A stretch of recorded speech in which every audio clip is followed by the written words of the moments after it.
Hai Sobat RLCS, terima kasih sudah klik video ini. Di video ini gue akan bahas sesuatu yang sangat spesial, yang berguna banget buat kalian kalau kalian suka main catur.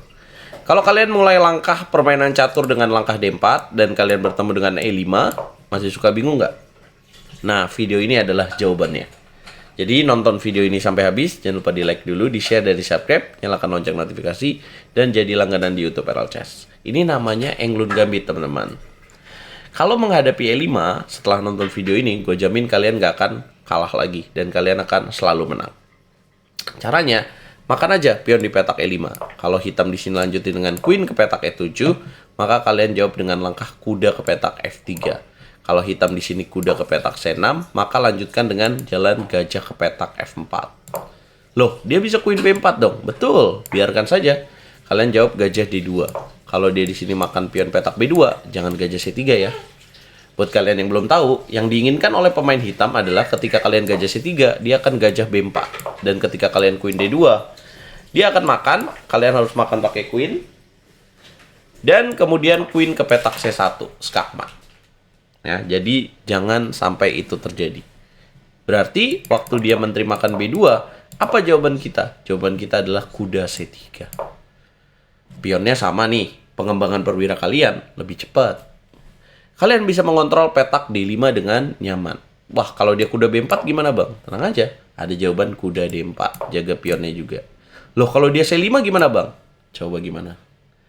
Benteng B1, ancam queen. Queen ke petak A3, kalian ancam balik dengan kuda D ke petak B5.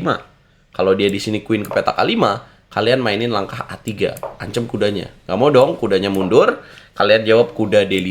Ada ancaman queen, dan kalian selanjutnya bisa lakukan kuda ke petak C7, skakmat. Harus dimakan, hilang queen. Tapi ada cara yang lain bang. Seharusnya dia nggak menteri ke petak E7 dulu, boleh. Misalkan dia di sini gajah ke petak C5, kalian jalan kuda F3, dia jalan D6, kalian makan, boleh nih. Kemudian lawannya di sini jalan kuda ke petak F6. Kalian jangan makan lagi ya. Kalian nggak perlu makan lagi nih. Ingat, kalian jangan rakus. Kalau rakus bahaya. Nah, kalau kalian makan, yang diharapkan oleh pemain hitam adalah gajah makan F2, dimakan, dan queen makan queen. Hilang queen kalian. Berarti saya harus jawab apa bang? Jawabannya adalah pada saat dia D6, makan masih boleh, kemudian ketika kuda F6, kalian jalan gajah F4. Jadi udah cukup dong, unggul satu pion aja. Kalau misalkan dia di sini makan, maka lanjutkan dengan jalan E3. Kalau hitam di sini rokade, lanjutkan dengan jalan C3, benteng ke petak E8, keluarkan gajah atau B4 supaya dapetin pion di petak D6. Kalau dia di sini jaga nggak masalah. Kalau misalkan dia di sini A5 jaga B4, ya kita jalan kuda BD2. Kalau hitam di sini benteng E8, kita jalan kuda B3. Ancam gajahnya yang bahaya. Kalau dia kabur, pionnya jatuh. Nah, Englund Gambit ini bahaya kalau kalian nggak tahu rumus jawabannya, teman-teman. Jadi, kalau kalian D4, kemudian lawan E5, kemudian makan, kemudian lawan kalian di sini kuda C6, kuda F3, menteri E7, jawabnya gajah ke petak F4 ya. Dan saya kasih satu rekomendasi lagi deh. Sebenarnya kalian bisa juga main pakai gajah G5.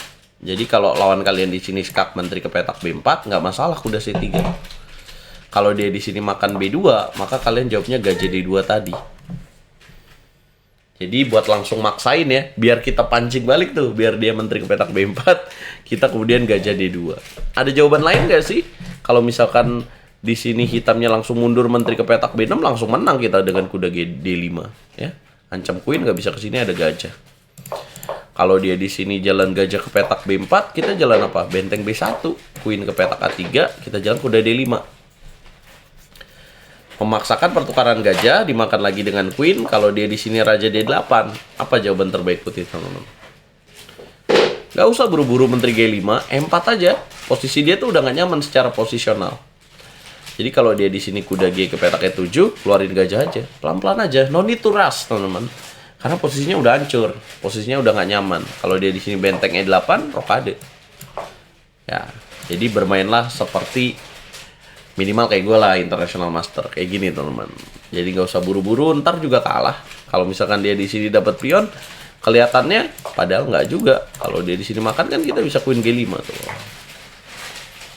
Kalau dia tutup lagi, kita bisa jalan queen G7. Seperti itu. Nah, ada nggak yang bahaya lagi? Boleh nggak kita, tapi saya nggak suka makan bang, tumpuk, terlalu rumit. Boleh nggak saya main D5? Boleh aja, tapi posisi dengan jalan D5 ini sebenarnya menguntungkan buat hitam ya. Karena hitam akan jalan kuda ke petak F6 dan kemudian gajahnya aktif. Ya, dan inilah langkah terbaiknya. Kalau kamu bermain dengan D5, hitam kuda F6, A3 dulu. Jadi ketika dia di sini gajah C5, kalian E3. Kalau dia di sini D6, kalian bisa lanjutin dengan C4. Kalau hitam di sini rokade, kalian lanjutin kuda C3. Tapi nggak ada untungnya dong. Masa lu nggak mau dapetin untung? Ya, contoh dia di sini A5, profilaksis B4, gajah D3. Kalau hitam di sini benteng E8, kuda G ke petak E2. Rugi sih menurut gua kalau kalian nggak dapetin untung. Jadi mendingan makan aja ya. Jadi saran terbaik dari RL Chess, kalau ketemu E5 maka makan aja. E4, E5, tabrak.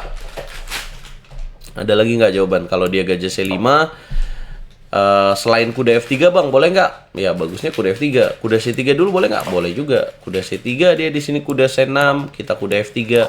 Kemudian lawannya di sini jalan, for example mungkin F6 ya.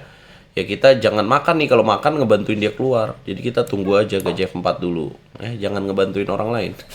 Jangan ngebantuin musuh kita, ngebantu orang lain boleh. Maksudnya gitu. Ngebantuin orang lain boleh, tapi jangan ngongkosin lawan kita lah. Dia kan pengen berkembang, nah jangan dikasih tuh. Kita gajah F4. Kalau dia di sini jalan makan, ya kita makan. Kemudian kalau dia keluar kuda ke petak F6, E3. Kalau dia, wah rokade bang, bahaya banget nih F2-nya. Bahaya dari mana sih? Kita bisa gajah C4. Wah, habis ini orang pada tobat nih main pakai Englund Gambit ya. Udah cukup belum teman-teman? Kira-kira udah cukup ya? Kalau saya mungkin menerangkannya terlalu cepat, kalian bisa atur speednya aja. Dimundurin aja, dan jangan lupa dicatat. Kalau pengen lebih nempel di otak gimana bang? Saya suka lupa. Ya minum vitamin lah biar ingat, dan juga harus lakukan repetisi. Dulu saya waktu dari level junior, saya suka rajin baca buku, kemudian saya repetisi, saya baca ulang-ulang. Kayak ini, kalau lu suka membaca buku ya, orang Jepang itu mereka punya visi hidup, ada satu moto hidup yang mereka pegang, yaitu namanya apa sih? Kaizen. Perubahan kecil sedikit demi sedikit tapi dilakukan setiap hari, itu akan mengubah hidup Anda. Ya. Jadi lakukan itu teman. Dan rajin-rajin belajar juga. Untuk jago itu tidak melulu tentang banyaknya bermain, tapi juga harus mengambil waktu untuk belajar. Jangan lupa join RL Chess Academy dan dukung terus saya biar semangat bikin konten-konten yang penuh daging kayak gini. Coba request, kita bikin konten apa lagi. Nanti yang requestnya bagus, saya pin komennya paling atas. Jangan lupa follow Instagram saya dan Facebook saya juga. Daftarkan anak Anda di RL Chess Academy sekarang guys. Kita ketemu di video berikutnya.